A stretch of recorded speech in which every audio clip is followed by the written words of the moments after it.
Chapter 8. The autumn days declined to winter.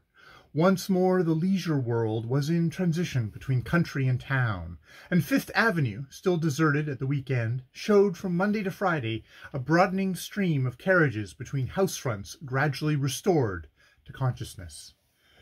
The horse show, some 2 weeks earlier, had produced a passing semblance of reanimation, filling the theaters and restaurants with a human display of the same costly and high-stepping kind as circled daily about its ring. In Miss Bart's world, the horse show and the public it attracted had ostensibly come to be classed among the spectacles disdained of the elect, but, as the feudal lord might sally forth to join in the dance on his village green, so society, unofficially and incidentally, still condescended to look in upon the scene. Mrs. Gormer, among the rest, was not above seizing such an occasion for the display of herself and her horses, and Lily was given 1 or 2 opportunities of appearing at her friend's side in the most conspicuous box the house afforded. But this lingering semblance of intimacy made her only the more conscious of a change in the relation between Mattie and herself, of a dawning discrimination, a gradually formed social standard emerging from Mrs. Gormer's chaotic view of life. It was inevitable that Lily herself should constitute the first sacrifice to this new ideal, and she knew that, once the Gormers were established in town, the whole drift of fashionable life would facilitate Mattie's detachment from her. She had, in short, failed to make herself indispensable, or rather, her attempt to do so had been thwarted by an influence stronger than any she could exert. That influence, in its last analysis, was simply the power of money. Bertha Dorset's social credit was based on an impregnable bank account.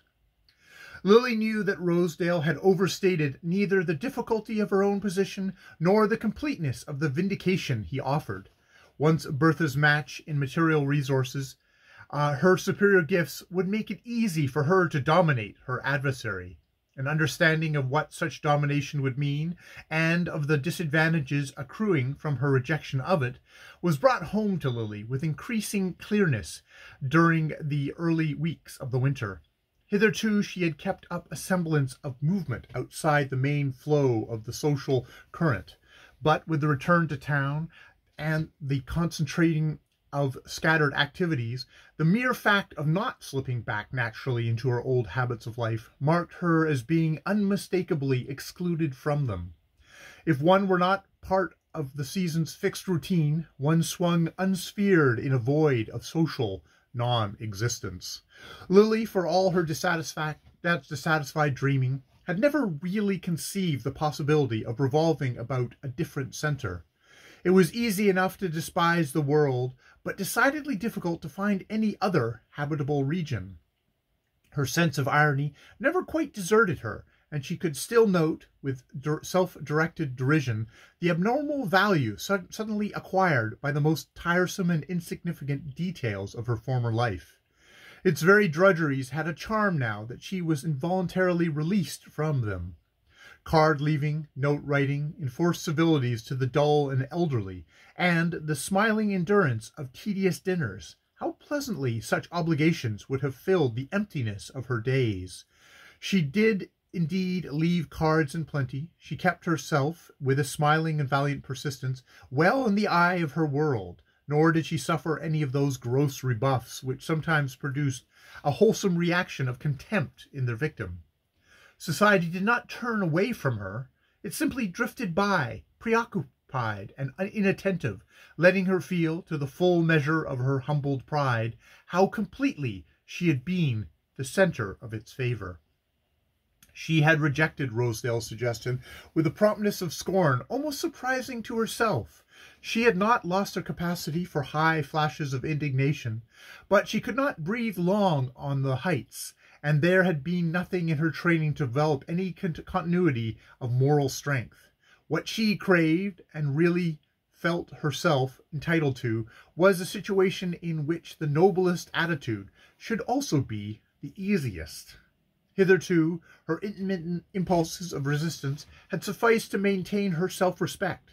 If she slipped, she recovered her footing, and it was only afterwards that she was aware of having recovered it each time on a slightly lower level. She had rejected Rosedale's offer without conscious effort. Her whole being had risen against it, and she did not yet perceive that, by the mere act of listening to him, she had learned to live with ideas which once would have been intolerable to her. To Gertie Farish, keeping watch over her with a tender, if less discerning eye than Mrs. Fisher's, the results of the struggle were already distinctly visible. She did not, indeed, know what hostages Lily had already given to expediency, but she saw her passionately and irretrievably pledged to the ruinous policy of keeping up. Gertie could smile now at her own early dreams of her friend's renovation through adversity. She understood clearly enough that Lily was not of those to whom privation teaches the unimportance of what they have lost. But this very fact, to Gertie, made her friend the more piteously in want of aid, the more exposed to the claims of a tenderness she was so little conscious of needing. Lily, since her return to town, had not often climbed Miss Farish's stairs. There had been something irritating to her in the mute interrogation of Gertie's sympathy. She felt the real difficulties of her situation to be incommunicable to anyone whose theory of values was so different from her own, and the restriction of Gertie's life, which had once had the charm of contrast, now reminded her too painfully of the limits to which her own existence was shrinking. When at length, one afternoon, she put into execution the belated resolve to visit her friend, this sense of shrunken opportunities possessed her with an unusual intensity. The walk up Fifth Avenue, unfolding before her in the brilliance of the hard winter sunlight, an interminable procession of fastidiously equipped carriages, giving her, through the little squares of brougham windows, peeps of familiar profiles bent above visiting lists, of hurried hands dispensing notes and cards to attendant footmen. This glimpse of the ever-revolving wheels of the great social machine made Lily more than ever conscious of the steepness and narrowness of Gertie's stairs, and of the cramped blind alley of life to which they led. Dull stairs destined to be mounted by dull people. How many thousands of insignificant figures were going up and down such stairs all over the world at that very moment, figures as shabby and uninteresting as that of the middle-aged lady in limp black who descended Gertie's flight as Lily climbed to it. That was poor Miss Jane Silverton. She came to talk things over with me. She and her sister want to do something to support themselves, Gertie explained, as Lily followed her into the sitting-room. To support themselves? Are they so hard up? Miss Bart asked, with a touch of irritation. She had not come to listen to the woes of other people. I'm afraid they have nothing left.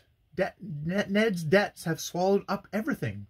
They have had such hopes, you know. When he broke away from Carrie Fisher, they thought Bertha Dorset would be such a good influence because she didn't care for cards and, well, she talked quite beautifully to poor Miss Jane about feelings as if Ned were her younger brother, and wanting to carry him off on the yacht so that he might have a chance to drop cards and racing and take up his literary work again. Miss Farish paused, with a sigh which reflected the perplexity of her departing visitor. But that isn't all. It isn't even the worst. It seems that Ned has quarrelled with the Dorsets, or at least Bertha won't allow him to see her, and he is so unhappy about it that he has taken to gambling again, and going about with all sorts of queer people. And Cousin Grace Van Osburgh accuses him of having a very bad influence on Freddie, who left Harvard last spring, and has been a great deal with Ned ever since. She sent for Miss Jane and made a dreadful scene, and Jack Stepney and Herbert Melson, who were there too, told Miss Jane that Freddie was threatening to marry some dreadful woman to whom Ned had introduced him, and that they could do nothing with him because he's of age and has his own money. You can fancy how poor Miss Jane felt. She came to me at once and seems to think that if I could get her something to do, she could earn enough to pay Ned's debts and send him away. I'm afraid she has no idea how long it would take her to pay one of his evenings at bridge. And he was horribly in debt when he came back from the cruise. I can't see why he should have spent so much more money under Bertha's influence than Carrie's. Can you? Lily met this query with an impatient gesture. My dear Gertie, I always understand how people can spend much more money, never how they can spend any less. She loosened her furs and settled herself in Gertie's easy chair, while her friend busied herself with the teacups. But what can they do, the Miss Silvertons? How do they mean to support themselves? She asked, conscious that the note of irritation still persisted in her voice. It was the very last topic she had meant to discuss. It did not interest her in the least, but she was seized by a sudden perverse curiosity to know how the two colourless, shrinking victims of young Silverton's sentimental experiments meant to cope with the grim necessity which lurked so close to her own threshold. "I don't know. I'm trying to find something for them. Miss Jane reads aloud very nicely, but it's so hard to find anyone who is willing to be read to. And Miss Annie paints a little." "Oh, I know, apple blossoms on blotting paper, just the kind of thing I shall be doing myself before long," exclaimed Lily, staring up with a vehemence of movement that threatened destruction to Miss Farish's fragile tea table. Lily bent over to steady the cups, then shrank back into her seat. "I've forgotten there is no room to dash about in. Oh, how beautifully one has to behave in a small flat. Oh, Gertie, I wasn't meant to be good," she sighed out incoherently. Gertie lifted an apprehensive look to her pale face, in which the eyes shone with a particular sleepless lustre. "You look horribly tired, Lily. Take your tea, and let me give you this cushion to lean against." Miss Bart accepted the cup of tea, but put back the cushion with an impatient hand. Don't give me that. I don't want to lean back. I shall go to sleep if I do." "Well, why not, dear? I'll be quiet as a mouse," Gertie urged affectionately. No, don't be quiet. Talk to me. Keep me awake. I don't sleep at night, and in the afternoon a dreadful drowsiness creeps over me." "You don't sleep at night? Since when?" "I don't know. I can't remember." She rose and put the empty cup on the tea tray. "Another, and stronger, please. If I don't keep awake now, I shall see horrors tonight. Perfect horrors." "But they'll be worse if you drink too much tea."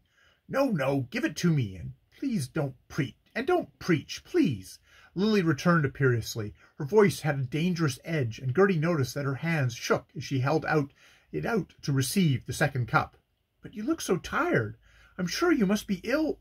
Miss Bart set her cup down with a start. "Do I look ill? Does my face show it?" She rose and walked quickly towards the little mirror above the writing table. "What a horrid-looking glass! It's all blotched and discoloured. Anyone would look ghastly in it." She turned back, fixing her plaintive eyes on Gertie. "You stupid dear, why do you say such odious things to me? It's enough to make one ill to be told one looks so, and looking ill means looking ugly." She caught Gertie's wrists and drew her close to the window. "After all, I'd rather know the truth. Look me straight in the face, Gertie, and tell me, am I perfectly frightful?" "You're perfectly beautiful now, Lily. Your eyes are shining, and your cheeks have grown so pink all of a sudden." "Ah, they were pale then, ghastly pale when I came in? Why don't you tell me frankly that I'm a wreck? My eyes are bright now because I'm so nervous, but in the mornings they look like lead. And I can see the lines coming in my face, the lines of worry and disappointment and failure. Every sleepless night leaves a new one, and how can I sleep when I have such dreadful things to think about?" "Dreadful things? What things?" asked Gertie, gently detaching her wrists from her friend's feverish fingers. "What things? Well, poverty for one, and I don't know any that's more dreadful." Lily turned away and sank with a sudden weariness into the easy chair near the tea table. "You asked me just now if I could understand why Ned Silverton spent so much money. Of course I understand. He spent it on living with the rich. You think we live on the rich, rather than with them. And we do, in a sense, but it's a privilege we have to pay for. We eat their dinners, and drink their wine, and smoke their cigarettes, and use their carriages and their opera boxes and private cars. Yes, but there's a tax to pay on every one of those luxuries. The man pays it by big tips to the servants, by playing cards beyond his means, by flowers and presents, and lots of other things that cost. The girl pays it by tips and cards too. Oh yes, I've had to take up bridge again, and by going to the best dressmakers, and having just the right dress for every occasion, and always keeping herself fresh and exquisite and amusing. She leaned back for a moment, closing her eyes, and as she sat there, her pale lips slightly parted, and the lips dropped above her fagged, brilliant gaze. Gertie had a startled perception of the change in her face, of the way in which an ashen daylight seemed suddenly to extinguish its artificial brightness. She looked up, and the vision vanished. It doesn't sound very amusing, does it? And it isn't. I'm sick to death of it. And yet the thought of giving it all up nearly kills me. It's what keeps me awake at night and makes me so crazy for your strong tea. For I can't go on in this way much longer, you know. I'm nearly at the end of my tether. And then what can I do? How on earth am I to keep myself alive? I see myself reduced to the fate of that poor Silverton woman, slinking about to employment agencies and trying to sell painted blotting pads to women's exchanges. And there are thousands and thousands of women trying to do the same thing already, and not one of the number who has less an idea how to earn $1 than I have. She rose again with a hurried glance at the clock. It's late, and I must be off. I have an appointment with Carrie Fisher. Don't look so worried, dear thing. Don't think too much about the nonsense I've been talking. She was before the mirror again, adjusting her hair with a light hand, drawing down her veil, and giving a dexterous touch to her furs. Of course, you know, it hasn't come to the employment agencies and the painted blotting pads yet, but I'm rather hard up just for the moment, and if I could find something to do, notes to write and visiting lists to make up, or that kind of thing, it would tide me over till the legacy is paid. And Carrie has promised to find somebody who wants a kind of social secretary. You know she makes a specialty of the helpless rich.